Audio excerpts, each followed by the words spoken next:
Hello बेटा, आज की वीडियो बनाएंगे मैट्रिक्स मल्टीप्लिकेशन, जो आपका एक काफ़ी इंपॉर्टेंट टॉपिक है क्योंकि पूरी मैट्रिक्स जो है फर्दर इसी पे आपकी वो है, डिपेंडेंट है। ठीक है, तो मैट्रिक्स मल्टीप्लिकेशन में देखो, सबसे पहली कंडीशनिंग क्या है कि मल्टीप्लिकेशन के लिए हमारे पास दो मैट्रिक्स का होना ज़रूरी है। एक मैट्रिक्स ए, जिसको हम डिनोट करेंगे ए आई जे से, of order m by n, और दूसरी मैट्रिक्स होगी मेरी बी, बी आई जे, जिसका ऑर्डर होगा मेरा n इंटू पी। ठीक है, अब यहाँ पे देखो मैट्रिक्स मल्टीप्लिकेशन पॉसिबल होता कब है। मैट्रिक्स मल्टीप्लिकेशन पॉसिबल होगा अगर मेरी पहली मैट्रिक्स के कॉलम दूसरी मैट्रिक्स की रो के इक्वल हैं। ठीक है, यानी ये n इज इक्वल्स टू अगर n है तो ही मैं मैट्रिक्स मल्टीप्लाई कर सकती हूँ, यानी a into B find out आप कर सकते हो।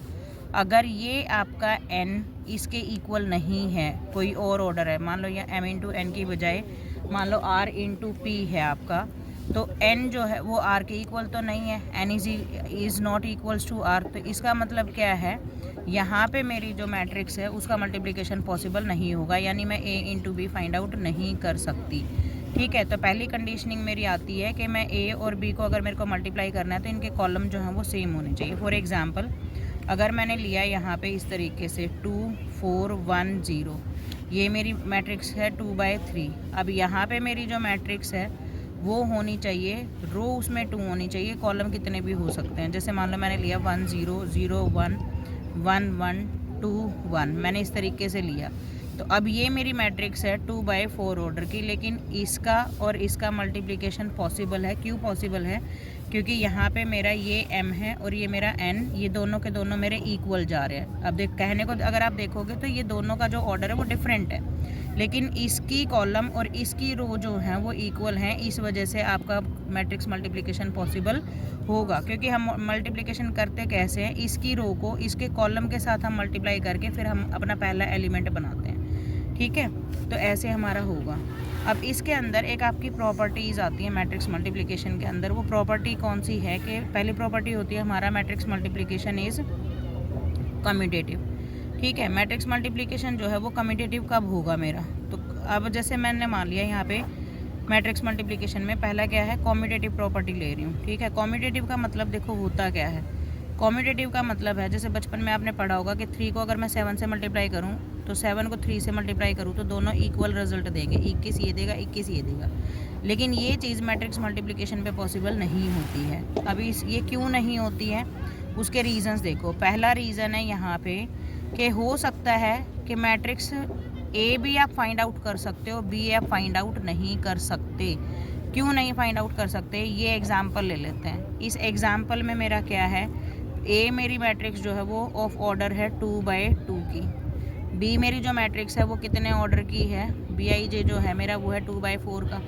तो आप यहाँ पे ए भी तो फाइंड आउट कर सकते हो, क्योंकि ये 2 इस 2 के इक्वल है, तो ए भी तो आ जाएगा। लेकिन अब अगर मैं बी ए फाइंड आउट करूँ तो बी का ऑर्डर क्या है मेरा 2/4, और ए का ऑर्डर मेरा कितना है, ए का ऑर्डर है मेरा 2/2। अब ये 4 जो है वो इस 2 के इक्वल नहीं आ रहा, इसका मतलब मैं बी ए नहीं फाइंड आउट कर सकती। तो ए भी तो फाइंड हो रहा है, लेकिन B A can't be found. ठीक है, आप बी ए नहीं निकाल सकते, इसलिए ये कम्यूटेटिव नहीं है। ठीक है, अब दूसरा क्या आएगा रीज़न इसका कम्यूटेटिव ना होने का। दूसरा रीज़न है कि मैं ए बी भी फाइंड आउट कर पा रही हूँ और बी ए भी फाइंड आउट कर पा रही हूँ, लेकिन ए भी जो है वो m/n ऑर्डर की है और बी ए जो है वो मेरी n/p ऑर्डर की है। ठीक है, तो n/p ऑर्डर की होने से क्या हो जाएगा, मैं नहीं कर पाऊँगी। सपोज़ यहाँ पे अगर मैं मल्टीप्लाई करती हूँ ए बी को, तो जो ए बी मेरी बनेगी मल्टीप्लिकेशन के बाद वो मेरी बनेगी 2/4 ऑर्डर की। कितने बनेगी, 2/4 ऑर्डर की। ठीक है, अब अगर मान लो मैं कोई ऐसे वो ले लूँ जहाँ पे बी ए जो मेरी आ रही है वो 4/2 ऑर्डर की आ रही है, तो क्या 2/4 इज इक्वल्स टू 4/2 है? नहीं। क्यों नहीं है? क्योंकि यहाँ पे 2 रोज़ हैं, 4 कॉलम्स हैं, और यहाँ पे क्या है, 4 रोज़ हैं और 2 कॉलम्स हैं। ये कुछ ऐसे बनेगी, 1 रो 2 रो, ठीक है, और 4 कॉलम। ये मैट्रिक्स तो आपकी कुछ ऐसे दिखेगी, और ये कैसे है, 4 रोज़ है, 1 2 3 4 और 2 कॉलम्स है 1 2 3 4। तो ये इस वर्टिकल मैट्रिक्स बनेगी इस तरीके से, और ये आपकी इस तरीके से बनेगी। जैसे रो और कॉलम मैट्रिक्स होती है ना, तो ये आपकी इस तरीके से बनेगी, ये आपकी इस तरीके से बनेगी। ठीक है, तो यहाँ पे भी आपकी मैट्रिक्स जो है वो कम्यूटेटिव नहीं जाएगी। ठीक है, अब उसके बाद अब देखो कई बार क्या होता है कि मेरा ए बी भी पॉसिबल है, बी ए भी पॉसिबल है, ए बी का जो ऑर्डर है वही मेरा बी ए का भी ऑर्डर आएगा, ठीक है। तो अब ये भी पॉसिबल हो जाएगा, ये भी पॉसिबल हो जाएगा, इसका भी ऑर्डर सेम है, इसका भी ऑर्डर सेम है। लेकिन तीसरा केस क्या बनता है मेरा, तीसरा केस बनता है कि मैं फिर भी मेरी मैट्रिक्स जो है वो कम्यूटेटिव नहीं होती है। क्यों नहीं मेरी मैट्रिक्स कम्यूटेटिव होती है कि उसके जो एलिमेंट्स आएंगे मेरे पास लाइक ए आई जे वो मेरे बी आई जे के इक्वल नहीं होंगे, इसलिए मेरी कम्यूटेटिव नहीं होती हैं।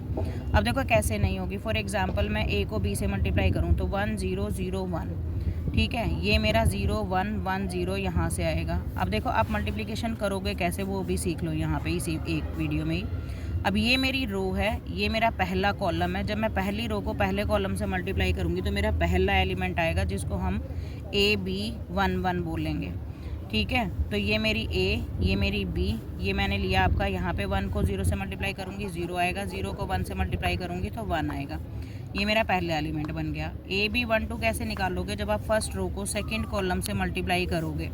अब मैं 1 को 1 से मल्टीप्लाई करूँगी तो मेरे पास 1 आएगा, 0 को 0 से मल्टीप्लाई करूँगी तो 0 आएगा। अब जब मैं सेकंड रो को करूँगी फर्स्ट कॉलम से मल्टीप्लाई तो मेरा 2 1 एलिमेंट बनेगा। अब क्योंकि 2 1 की पोजीशनिंग क्या होती है, ये सेकंड रो और ये फर्स्ट कॉलम, तो पोजीशनिंग ये आएगी। तो 0 को 0 से मल्टीप्लाई करूँगी तो 0, 1 को 1 से मल्टीप्लाई करूँगी तो 1। फिर यहाँ पे सेकंड रो को जब मैं सेकंड कॉलम से मल्टीप्लाई करूँगी तो मेरी 2 2 पोजीशनिंग आएगी। 2 2 पोजीशनिंग का मतलब है सेकंड रो और सेकंड कॉलम, यहाँ पे उसकी वो बनेगी पोजीशनिंग। तो 0 को 1 से मल्टीप्लाई करा तो 0, और 1 को 0 करा तो 0, और 1 को 0 से मल्टीप्लाई करा तो मेरा आया 0। यानी मेरा जो ए बी आएगा वो किसके इक्वल आएगा, वो आएगा मेरा 1 1 1 और 0 के इक्वल आएगा।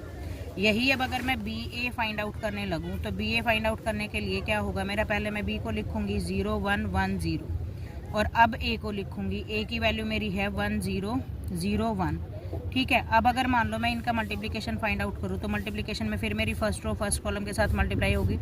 तो 0 1 का मल्टीप्लिकेशन 0, 1 0 का मल्टीप्लिकेशन 0, ठीक है।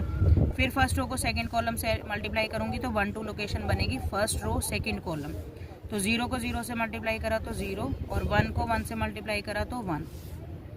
अब क्योंकि फर्स्ट रो की मल्टीप्लिकेशन सारे कॉलम्स के साथ हो गई है, अब सेकंड रो पे आओ आप। सेकंड रो पे जब आप इसको मल्टीप्लाई करोगे, 1 को 1 से मल्टीप्लाई करोगे तो 1 आ जाएगा, 0 को अब आप 0 से मल्टीप्लाई करोगे तो 0 आ जाएगा, ठीक है। अब सेकंड रो जो है फर्स्ट कॉलम से मल्टीप्लाई हो चुकी। अब सेकंड रो को सेकंड कॉलम से मल्टीप्लाई करके हम 2 2 एलिमेंट फाइंड आउट करेंगे। तो 1 को 0 से मल्टीप्लाई करूँगी तो 0, और 0 को 1 से मल्टीप्लाई करूँगी तो भी मेरा 0, क्योंकि 0 किसी भी नंबर के साथ मल्टीप्लाई हो आपका अल्टीमेटली रिजल्ट जो आएगा वो 0 में ही आएगा। अब जो आपके पास मैट्रिक्स बनेगी वो बनेगी 0 1 1 0। अब देखो आप इसके एलिमेंट्स देखो और इसके एलिमेंट्स देखो, अब आप दोनों का को कंपेयर करो, क्या मेरे करस्पॉन्डिंग एलिमेंट इक्वल हैं। इसका पहला एलिमेंट 1 है लेकिन इसका कितना है 0, इसका 1 है, इसका 1 है, इसका 1 है, ये भी 1 है, लेकिन ये 0 है, ये 0, लेकिन जो मेरा फर्स्ट एलिमेंट है वो मैच नहीं हो रहा है। तो इसका मतलब क्या है मेरा कि ए बी जो है वो भी पॉसिबल है, बी ए जो है वो भी पॉसिबल है। दोनों का ऑर्डर, इसका भी ऑर्डर 2/2 है, इसका भी ऑर्डर मेरा 2/2 है, दोनों का ऑर्डर जो है वो 2/2 आ रहा है, यानी ये भी सेम आ रहा है मेरा, है ना।